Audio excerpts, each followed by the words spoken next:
primary care Would you services. reverse the cuts on corporation tax? I think that the cuts on corporation tax are missing the point because we need that money. We need So that money you at the moment. would you We need reverse that. it? Hold on. Inheritance tax. Would you reverse them? I think that at the moment, cutting at a time where we need those services and people need those services is the wrong decision to But make. I'm asking you, would you reverse the cut in corporation tax? But I'm telling you, Andrew, that our priority is You're not... not telling me the question. I am. The I'm answer. saying that the cuts in corporation tax, the cuts in inheritance tax, the cuts in capital gains tax... But what's the cut in capital gains tax? But what's really important, Andrew... No, excuse me, I'm asking you a question. What's the cut in the capital gains? When Andrew Neil delivered a scathing critique of Angela Rayner during his explosive interview, it ignited a whirlwind of emotions and discussions. People didn't just engage in conversations about pressing issues, they also noted her apparent struggle to address them. This moment has once again sparked intense debate, raising concerning questions about her professional capabilities. Neil was determined to press Rayner for answers, reminding her that elections could be looming and that she needed to conduct opinion polls to gauge voter concerns.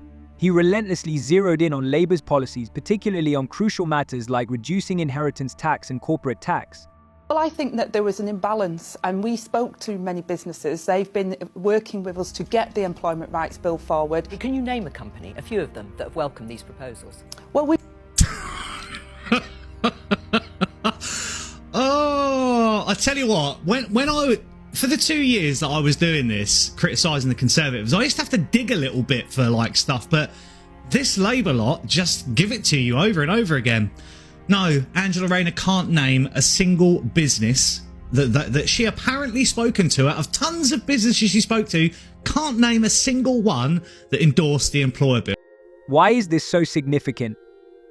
Capital gains tax isn't merely a figure in financial reports. It's a crucial component of the economy that influences everything from investments to retirement savings.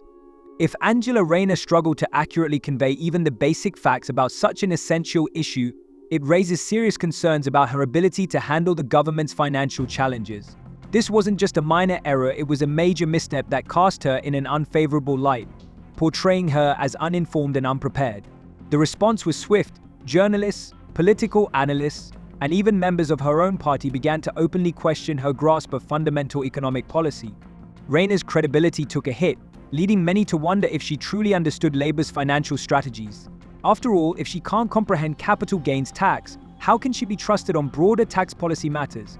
Her mistake was not just a verbal slip, it served as a wake-up call that prompted many to reconsider her political future.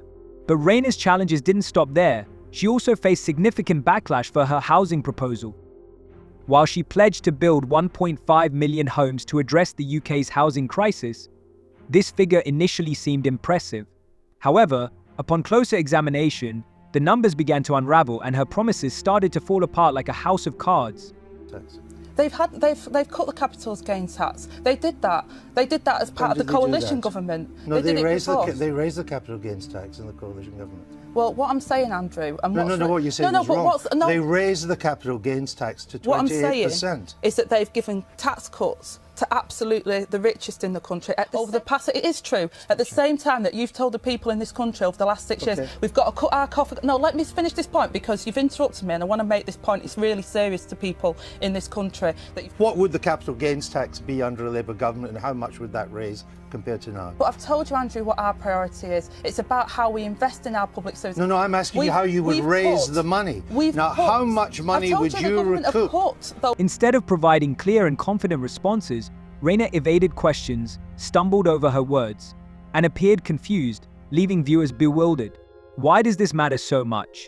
It's straightforward. Tax policy isn't just about numbers. It directly impacts people's lives and serves as the foundation of the nation's economy.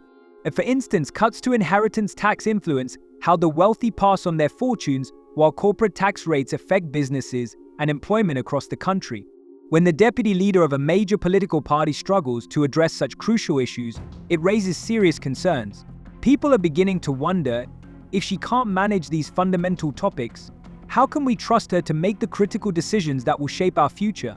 I've worked with many of the companies. I've worked with so many of them on this. I've had many roundtables, as the business secretary. Name one. They very much welcomed the work that we've been doing on making sure that people... You must be able to name a few, because I can name all the companies, the recruitment companies, Hayes, Manpower, Randstad. They've signed the letter saying this is the wrong approach. You're going to put jobs at risk. Which are the companies that have welcomed your employment rights? Well, like I say, I've spoke to many companies.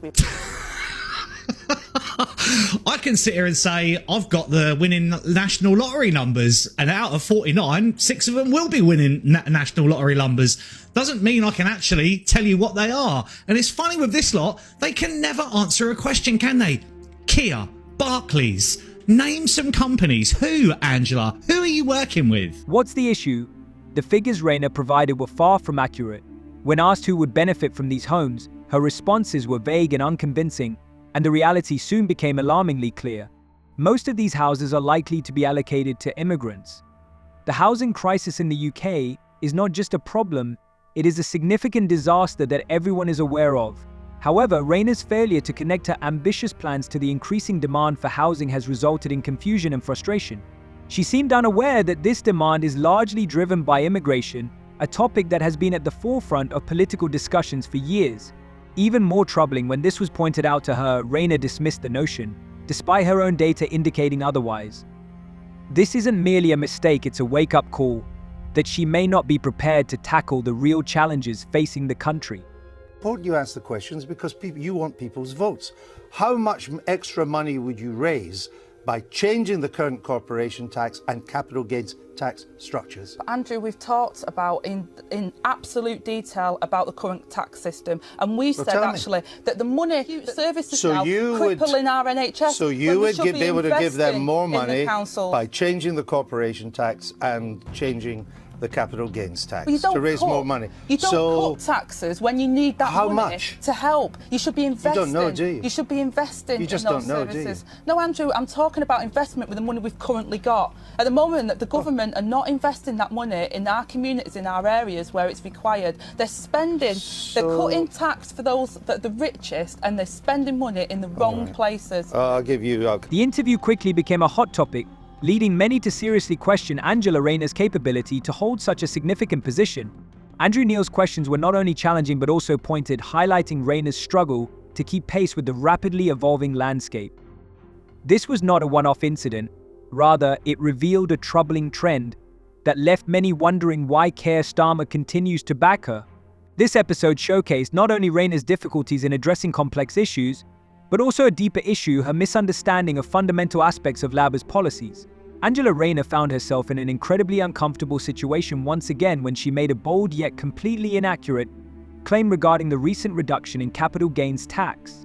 The issue was that her statement was simply untrue. In multiple interviews, she repeatedly asserted that the Conservative government had lowered the capital gains tax rate. This assertion was so far from the truth that it sparked a wave of outrage among experts, who were quick to debunk it. Had many roundtables with them, and we've been discussing it, and they've acknowledged that there has to Who is they? They, who are they? Be a balance, and broadly welcomed it. We've made changes as opposed to, for example, on the probation periods when we listened to what business said. So we have the probation periods as well alongside. Oh my God. Will you get me a list of those companies, and then we can call them and say, do you come on, last chance. Proposals? Well, there's been many of the companies that we've worked with. Oh my God. Oh my God. So easy, isn't it? I literally don't have to do anything. They do it to themselves.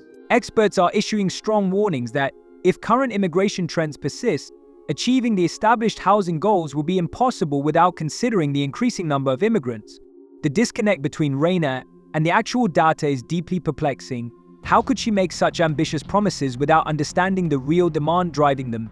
This isn't merely a minor oversight. It reflects a significant misunderstanding of the complexities surrounding the housing crisis, which impacts the lives of millions. Angela Rayner's commitment to building 1.5 million new homes may sound bold, but the reality behind it is both shocking and confusing to many. When asked how she planned to tackle this monumental task, her response was, to say the least, unconvincing and even naive. Constructing 1.5 million homes is an enormous undertaking that requires vast amounts of land, resources, and years of planning. However, Rayner appeared to overlook major challenges such as costs, the need for infrastructure, and the availability of vacant land. This isn't just a shortcoming, it poses a serious threat to people's hopes for adequate housing and a stable future. What are your thoughts on this video? Share your opinions in the comments. See you later.